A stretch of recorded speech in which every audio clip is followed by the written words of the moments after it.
الحمد لله والصلاة والسلام على رسول الله ومن والاه. يعني أنا سعيد جدا أن أكون في هذا المكان بين أهلي الفلاحين وبين إخواني المهندسين الزراعيين. هذه الفئة التي طحنت على مدار 30 سنة ماضية، هذه الفئة التي بعد الثورة لم تتحرك لتأخذ حقوقها التي تم هضمها في الفترة الماضية. احنا في سنة 2004 في هذا المكان عملنا مؤتمر الاكتفاء الذاتي من القمح، مشكلات وحلول. للأسف ان احنا في 2004 كان عدد الحضور 60 واحد، كان أول الحضور هو مخبر أمن الدولة عشان ياخد أسماء الناس اللي حضروا. فالحمد لله على نعمة الحرية، والحمد لله على نعمة ثورة 25 يناير. يعني هتحدث سريعا في موضوع الاكتفاء الذاتي من القمح كرؤية واقعية من أرض الواقع، رؤية لمنتج القمح أو مزارع القمح ورؤيته في كيفية تحقيق الاكتفاء الذاتي. كما تعلمون يعني محصول القمح هو من المحاصيل الاستراتيجية، هو المحصول الاستراتيجي رقم 1 على مستوى العالم، لأن حزام التغذية في القمح كنشويات يعتبر من أكبر الأماكن في العالم بالكامل. وهذا المحصول محصول استراتيجي سياسي، بمعنى إن إحنا ممكن يبقى معانا فلوس ولكن ما نلاقيش قمح نشتريه، فلذلك الدولة التي تريد أن يكون قرارها نابعا من إرادة الشعب فلا بد أن تكتفي ذاتيا. ومصر للأسف هي الدولة رقم 1 في استيراد القمح في العالم. مصر لما بتعمل مناقصة لاستيراد القمح في العالم بترفع أسعار القمح في العالم بالكامل، لأن احنا المستورد رقم 1 في العالم في موضوع القمح. حديثي هيكون في موضوع القمح على 4 محاور سريعا في كيفية الاكتفاء الذاتي من القمح. المحور الأول وهو محور الزيادة الرأسية. والزيادة الرأسية يعني كما تعلمون حضراتكم ان احنا بنحاول نزود الانتاج على نفس وحدة المساحة، فبالتالي هذه الزيادة لا تكلف الدولة ولا تكلف المزارع تكاليف كبيرة، لان احنا عندنا نفس وحدة المساحة، نفس التقاوي، نفس المصاريف، ولكن هناك بعض المصروفات البسيطة اللي احنا ممكن نضيفها تؤدي الى هذه الزيادة. أول الأشياء اللي تؤدي إلى إن إحنا نزود القمح زيادة رأسية هو إن إحنا عندنا لابد إن إحنا نستمر في دعم تربية بحوث القمح.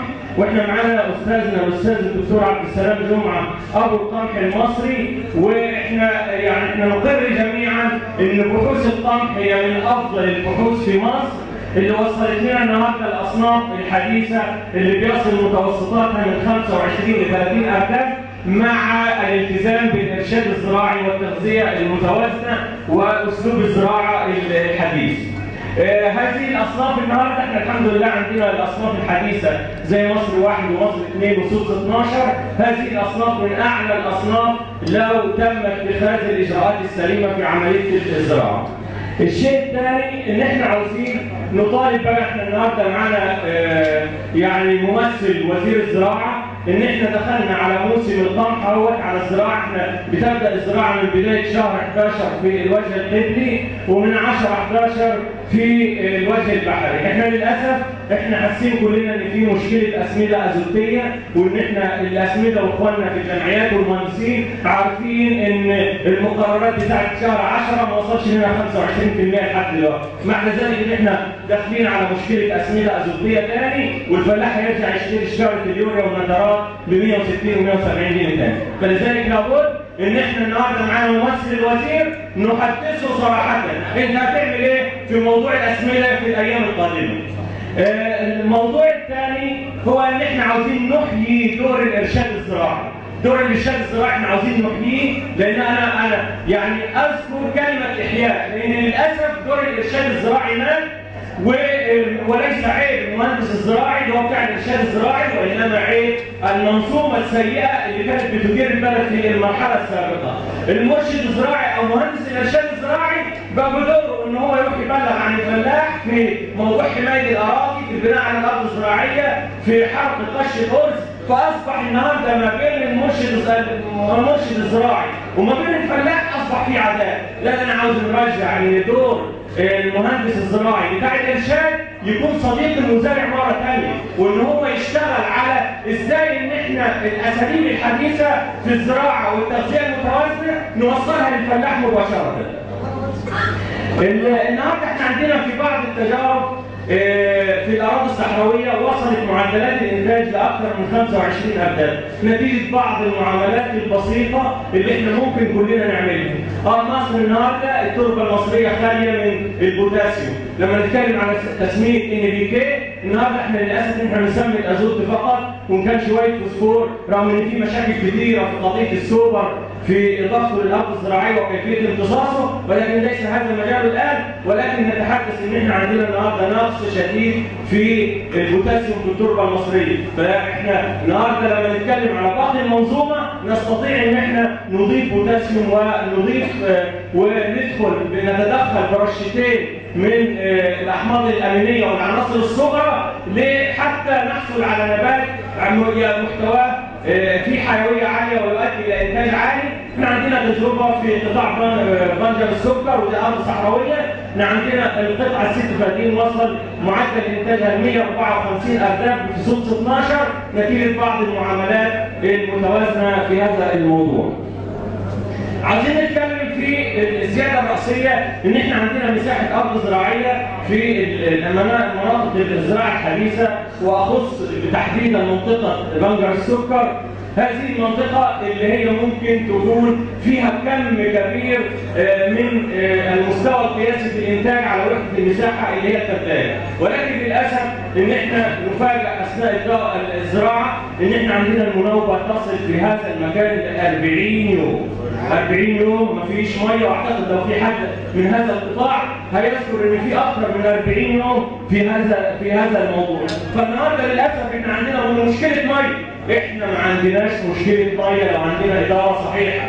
للاسف الكيان الصهيوني المغتصب للارض في فلسطين عنده 2 مليار متر مكعب ميه، احنا عندنا 55 مليار متر مكعب، وعندنا 5 مليار متر من حصه السودان لسه بناخدها الى الان، وعندنا 18 مليار متر مكعب مياه صرف زراعي، وعندنا 5 مليار متر مكعب في موضوع المياه الجوفيه والامطار. وللاسف مصر لن تستطيع ان تكتفي ذاتيا من المحاصيل الاستراتيجيه ولا في تصدير. احنا نصدر ب 6 مليار دولار في حين ان الكيان الصهيوني بال 2 مليار بيكتفي ذاتيا لاكثر من 8 مليون عايشين على ارض فلسطين المحتله، وبيصدر ب 18 مليار دولار.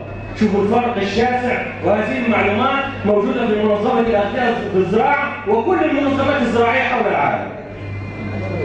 الشيء الاخر ان احنا سياده المحافظ بيتكلم على ان التقاوي، وان احنا من ضمن الاشياء اللي هي هتعمل مشكله عندنا ان احنا نزرع بتقاوي غير معامله وتقاوي الرتب بتاعتها متاخره. فاحنا للاسف ان احنا النهارده احنا تقريبا ما بنزرعش ال 40%، احنا تقريبا حوالي 35% من جمله مساحه القمح المصري هو اللي بيتزرع في بالتقاوي المعتمده. احنا عندنا تقريبا في حدود 80,000 طن بالتقاوي المعتمده من وزاره الزراعه ومن شركات انتاج التقاوي. احنا بنقول ان التقاوي هذه بنفس الوضع ده التقاوي سعرها عالي بالنسبه للمزارع، وفي نفس الوقت هي يدوب التكلفه بتاعتها على الشركات وعلى وزاره الزراعه، فلماذا لا نوجه منظومه الدعم لمحصول القمح على ان احنا ندعم التقاوي للمزارع، وان احنا نصل ان احنا 3.2 مليون فدان يتزرعوا بتقاوي معتمده. احنا عاوزين نعمل محصول الوزير احمد الليثي رغم خلافي الشديد معاه، ولكن كان عمل حاجه كويسه في موضوع القمح، ان هو في السنه اللي قعدها وعمل تبنى منظومه الاتفاق الذاتي، عمل ان احنا كل مزارع بعد المعاينه الرئيسيه ان احنا الناس زرعت قمح يتم صرف مبلغ لكل مزارع على كل فدان. لماذا لا نفعل ان احنا نصرف 2500 جنيه لكل مزارع على الفدان بعد زراعه القمح مباشره، حتى لا يضطر ان هو يذهب للتجار وما يلاقيش اسمده وما يلاقيش تعب، فهو يصرف على الارض بتاعته وينفق عليها بسخاء، لان هذا الموضوع سيؤدي الى زياده الانتاج ان شاء الله. الموضوع الزياده الافقيه، يعني اعتقد احنا ممثل المزارعين الوحيد، حضرتك كل الاخوه الافاضل دول ممثلين النقابه وممثلين وزاره الزراعه، اطالب حضرتك ببعض من الوقت ان شاء الله. موضوع الزياده الافقيه، الزياده الافقيه انا اتحدث بصوره غير تقليديه في هذا الموضوع. احنا للاسف عندنا الاراضي القديمه ما زلنا بنزرع فيها موالح، وما زلنا بنزرع فيها تفاح، وما زلنا بنزرع فيها فاكهه، في حين ان كان في قرار وزاري زمان بمنع زراعه الفاكهه في الدلتا والوالد بعد بدايه استصلاح في الاراضي الجديده. احنا للاسف النهارده عندنا مشكله موالح مش عارفين نوديها فين، عندنا مشكله تفاح السنه دي ما كانش بيتباع، عندنا مشكله رمان داخله في الطريق ان احنا نستفيد زياده المساحات، وما زلنا مصرين ان احنا نزرع فاكهه في الدلتا والوالد وفي الوادي، وهي اكثر الاماكن المعده لانتاج القمح والمحاصيل الاستراتيجيه. لابد ان احنا كل مساحات الاستصلاح القادمه نخصص 75% منها لزراعه المحاصيل ولا تزرع فاكهه نهائيا، لان احنا النهارده عندنا زياده رهيبه في زراعه الفاكهه، وبالتالي عندنا مشكله في التسويق. الشيء الاخر نحن نطالب بزياده اسعار القمح حتى يكون سعر تنافسي نطلع فيه من منافسه البرسيم لمحصول القمح. وللاسف في سنه 2010 حصل مشكله بيني وبين وزير الزراعه في معرض القاهره الدولي الزراعي امين اباظه بسبب انت يا ريس ما ساعدتش، يا معالي الوزير ما ساعدتش الامن لحد دلوقتي ليه؟ قال لي انا مش في ايدي تسعير، وبعدين قال لي انا هنسعر بعد كده في شهر نوفمبر. السيد مندوب وزير الزراعه بيقول ان احنا سعرنا اول امبارح. انا واحد من الناس بقرا اكثر من 4-5 صحف يوميا، هذا الكلام اذا كان ما قراتوش اول امبارح، هذا الكلام يعني خطير للغايه، ان احنا عندنا وزير الزراعه بيسعر سعر القمح اول امبارح، واحنا بدانا في موسم زراعه القمح، الناس ما دعت زرع برسيم زرع اي مشكله اي محصول زرعه، فبالتالي النهارده احنا عاوزين نحط خطه زراعه على مدار 10 سنين، واحنا على مدار 10 سنين عاوزين ايه في الزراعه المصريه. الموضوع تقليل الفاقد، يعني انا للاسف ان هو اخونا بيلهمني في موضوع الوقت، ولكن انا هبعد عن موضوع المحور الثالث والمحور الرابع، هنتكلم عن الاكتفاء الذاتي في سطور، عشان الباشمهندس بس حاطط لي موضوع الوقت قدامي. يعني الاكتفاء الذاتي في سطور، عدد سكان مصر 90 مليون نسمه، تقريبا بيعيش من 8 ل 10 مليون خارج مصر، يعني احنا هنتكلم في 82 مليون. 82 مليون، المتوسط العالمي في استهلاك القمح في العالم من 75 ل 85 كيلو جرام للفرد. في بعض الاماكن اللي هي تعتمد في النشويات على الرز زي جنوب شرق اسيا، وبعض الاماكن بتعتمد زي اوروبا على النشويات على البطاطس، في بعض الاماكن في امريكا الجنوبيه وفي افريقيا بتعتمد على الذره، ولكن احنا الحزام بتاعنا يصل في الاستهلاك ل 100 كيلو، المتوسطات العالميه فيه 100 كيلو، للاسف ان احنا المتوسط بتاعنا 180 كيلو. 180 كيلو ليه؟ لان احنا عندنا الفاقد يتعدى ال 35% بدايه من الزراعه لحد الرغيف ما يصل على مائده المستهلك. الشيء الاخر ان احنا عاوزين نزرع 3.5 مليون فدان مش 3.2، وهذا الموضوع يمكن ان نحققه بسهوله كبيره. ازاي ان احنا نصل وبدون الاضرار بالانتاج الحيواني؟ لان احنا مطلوب ان احنا نعمل عمليه ميكنه لكل الذره اللي بتزرع في مصر بتحويلها لسلاج فاضي بدون كوز، والاعتماد بعد ذلك على التعويض بالاغذيه المركزه. مزارع الانتاج الحيواني في مصر انا زرت اكثر من مزرعه في الفتره اللي فاتت، واحنا بنتكلم على موضوع الاكتفاء الذاتي من القمح، لقينا كل المزارع بتغذي الحيوانات بتاعتها على 10 كيلو برسيم في اليوم، مع اضافه السلاج الفاضي وبعض الاغذيه المركزه. احنا النهارده لو وصلنا ل 3.5 مليون فدان هنكتفي ذاتيا العام القادم، مش بعد سنتين ولا بعد 3 ولا بعد 4. النهارده احنا عاوزين نصل لمتوسط 20 ارداب للفدان، وهذا الكلام سهل جدا. احنا النهارده عندنا يا اخوانا عندنا متوسطات، عندنا احنا خاصه عندنا متوسطات 25 ارداب للفدان في وجه بحري، تصل ل 30 ارداب في منطقه في جنوب مصر في الصعيد. احنا عاوزين لما نتكلم على 3.5 مليون فدان في 20 ارداب، معنى كده ان احنا هننتج 10.5 مليون طن.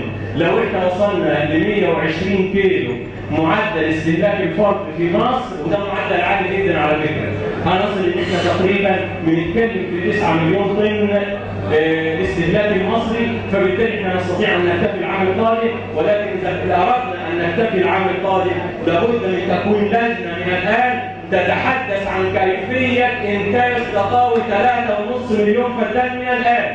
ازاي احنا النهارده وزاره الزراعه تزود التعاقدات ونخاطب الشركات ان هم يزودوا التعاقدات بتاعتهم، وننتج اليوم من النهارده تقاوي 3.5 مليون فدان العام القادم. يعني في نهايه الكلمه انا بقول لحضراتكم انا زرت عدد كبير من دول العالم واطلعت على المنظومه الزراعيه، وانا اقسم ان افضل مزارع هو المزارع المصري، وان افضل مهندس هو المهندس المصري رغم كل ما دبر له في العهد الماضي. وشكرا لحسن الاستماع والسلام عليكم ورحمه الله وبركاته.